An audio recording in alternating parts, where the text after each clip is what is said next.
What up, Fight World? It's your boy Ego, and I'm back with some more boxing. Back with my original segment, Boxingego's First Look. A tale of the tape, a sneak peek, a preview of the fight before the fight. Make sure you guys like and subscribe.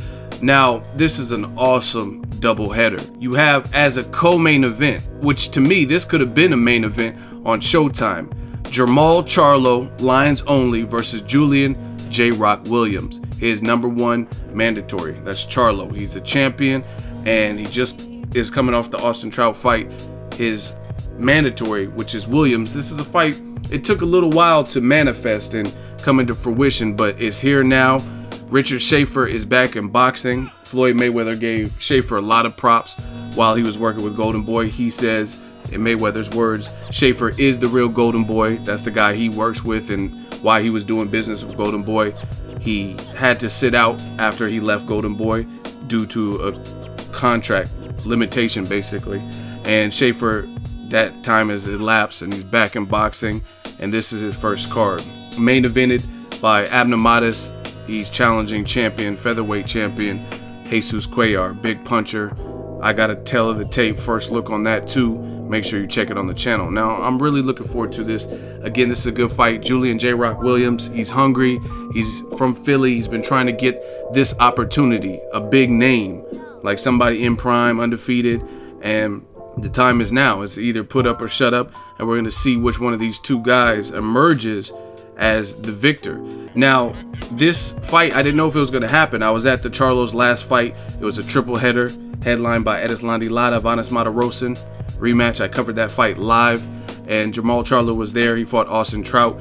A little bit tougher and more competitive than I thought it would probably be, but he got the job done, got the victory, stayed undefeated, and he said he was going up to 160. So I didn't know at that time, I didn't know if he would fight his mandatory, which is J-Rock Williams, but I'm glad he decided to stick around, settle the score with Julian J-Rock Williams, and then maybe after that move up.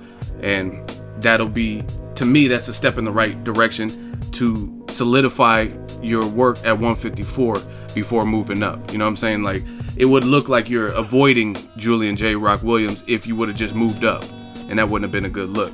Despite maybe it's your body, you know what I'm saying? It just would have looked like that, like you were willing to fight Austin Trout and these other guys, but as soon as Julian Williams became your mandatory, you moved up and couldn't make it anymore. We've seen that happen in other divisions. Carl Frampton versus Rigondeaux. That was the mandatory, and then after the Scott Quigg fight, he said peace out. Now everyone says Frampton ducked Rigondeaux. So it would have looked the same, but I'm glad that Charlo is deciding to risk it all and fight another undefeated fighter in Julian J-Rock Williams, who he's definitely served his time, and he's looking for that big opportunity. And it should be a fun fight. Again, it's part of a doubleheader on Showtime and PBC. You can't go wrong with it. Now let's take a look at the tale of the tape. Jermall Charlo has an undefeated record of 24-0. Julian J-Rock Williams, he's 22-0 with one draw. That draw was to Francisco Santana. The other thing that I've noticed since I've been doing the First Look series is anytime you have these style pick'em fights, 50-50 fights, almost every statistical category is very even. I said Jermall Charlo has a record of 24-0, and Julian Williams has a record of 22-0-1, so one draw.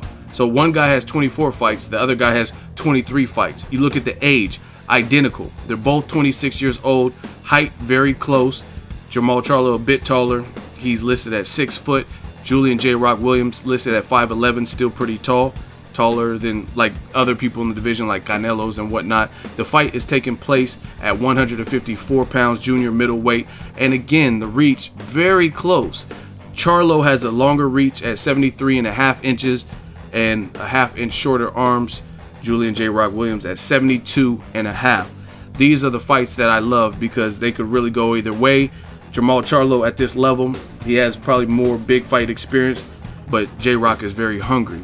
Jermall Charlo's been in there with K9 Bundridge. He stopped him. He was the champion. And I thought that was a good win for him because K9 had just beat a very tricky Carlos Molina, and he destroyed him, and he stopped him. And Cornelius Bundridge, aside from that, has a lot of experience just in general in the fight game. So to see the young, hungry Lions Only, stop K9 Bundridge, knock him down more than once, I thought that was an impressive performance.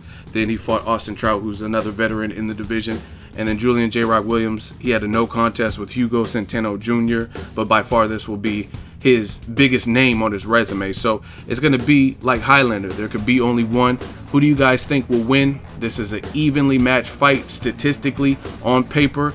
Let me know who you guys think. Will it be Lions only, or will it be J-Rock Williams? Drop that in the comment section. Make sure you share the video, like the video. As always, hate, comment, and subscribe.